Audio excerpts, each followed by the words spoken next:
Welcome back to Apex Sci-Fi. In the deepest reaches of the void, where the light of distant stars is nothing more than a memory, sits Hesperus Station.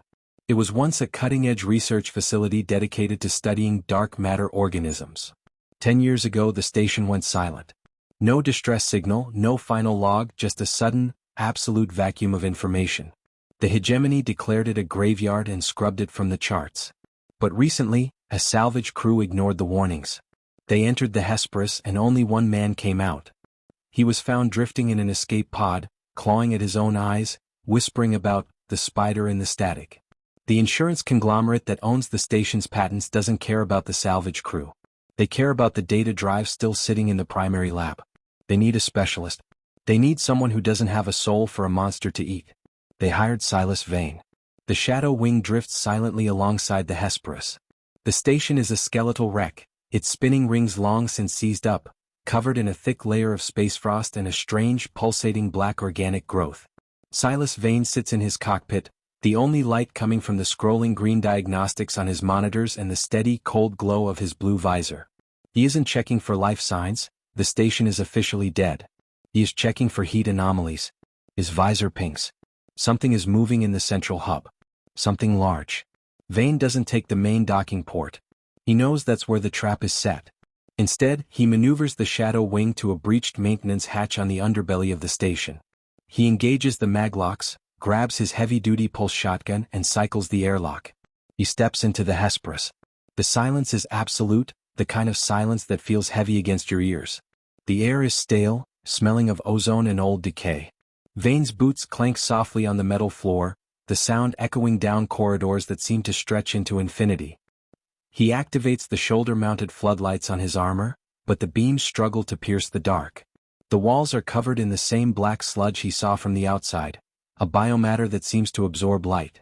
Vane pushes forward. He wears his signature tattered black hood, which is already beginning to collect frost from the failing life support systems.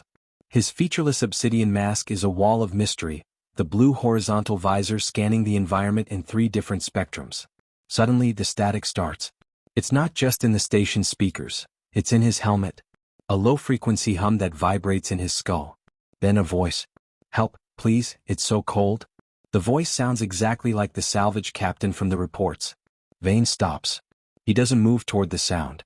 He raises his shotgun and aims it at the ceiling. "I know what you are," Vane rasps. A shadow moves. Above him, tucked into the mess of pipes and wires, the void crawler reveals itself.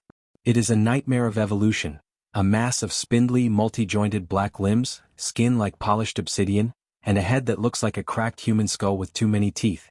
It has no eyes, but it senses the electrical impulses of Vane's armor. The creature drops. Vane fires. The pulse shotgun lets out a roar of blue energy, illuminating the corridor for a split second. The blast hits the crawler in its midsection, blowing off 2 of its legs and sending it crashing into a pile of storage crates. But the creature doesn't bleed. The black sludge on the walls begins to flow toward it, knitting the wounds back together instantly. The crawler lets out a screech that shatters the glass of the nearby monitor screens. It lunges again, moving with a fluid, unnatural speed. It hits Vane like a freight train, slamming him against the bulkhead. The creature's claws, tipped with a molecular edge, scrape across Vane's ceramic chest plate, leaving deep white gouges. Vane drops the shotgun. It's too long for this close-quarters struggle. He reaches for the thermal combat knife at his thigh. He jams the blade into the crawler's throat. The knife, glowing at 3,000 degrees, sizzles as it meets the black biomatter. The creature recoils, but it's not dead. It's angry. The crawler uses its remaining limbs to scramble up the wall, disappearing into the dark of the ceiling vents. Vane stands his ground. He checks his suit's integrity. Oxygen is at 60%. The internal temperature is dropping. He realizes the black sludge isn't just a growth, it's an extension of the creature. The entire station is the monster.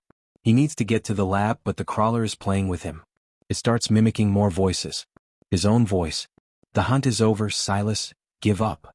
The creature echoes, its tone a perfect, mocking imitation of Vane's gravelly rasp. Vane ignores the psychological warfare.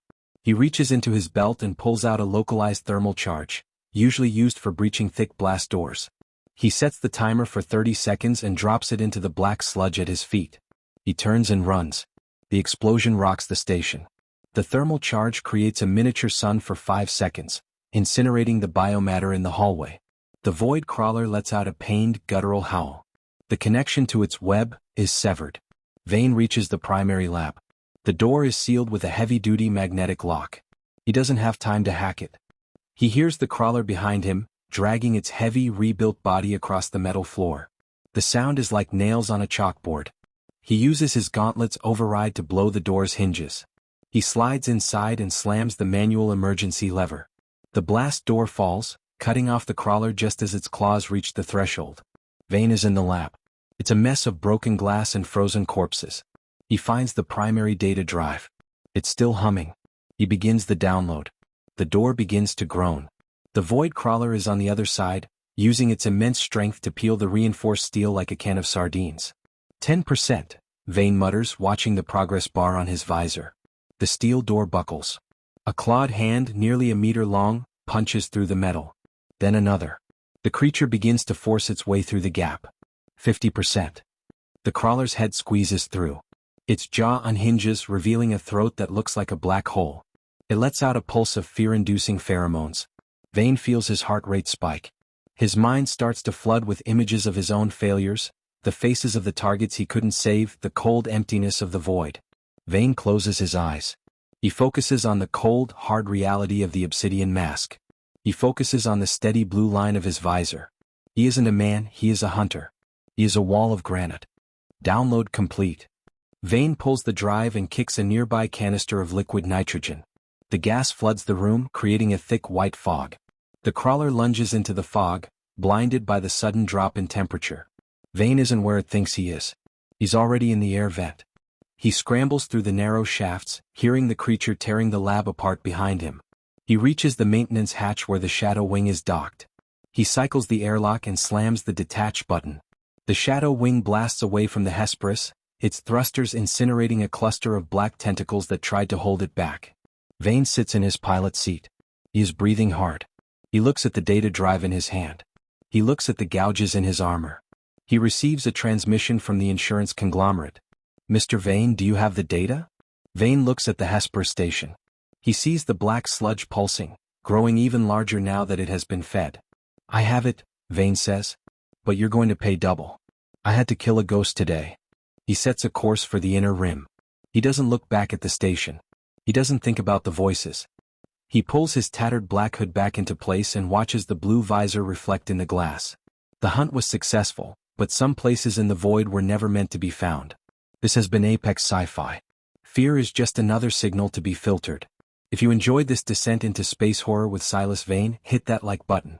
Comment below, what is the scariest thing you've ever imagined in deep space? Subscribe for the next hunt, the Rogue Admiral. The shadow wing is back in the black. The static is silent.